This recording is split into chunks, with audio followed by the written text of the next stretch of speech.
Hello, in this video I'm going to show you how you can pair this Sony speaker with any Android phone or Android tablet. So to do this, you have to just click on this power button, click once. In most cases it will just turn on. If it is not working, just click and hold it until this indicator just lights up. Okay, one more time. Right now release. You cannot hold it for too long because it will automatically turn off. And as you can see in my case, this speaker is already in the pairing mode because this Bluetooth button is blinking. But if it is not working for you, you can just click once and you will hear that notification sound.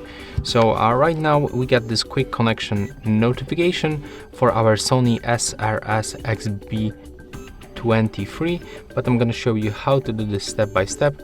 So you have to open just the Bluetooth settings on your phone, then click to pair new device and select your Sony speaker from the list. Accept the pairing, and as you can see, right now we are successfully connected. And that's all for this video. Hope you like it.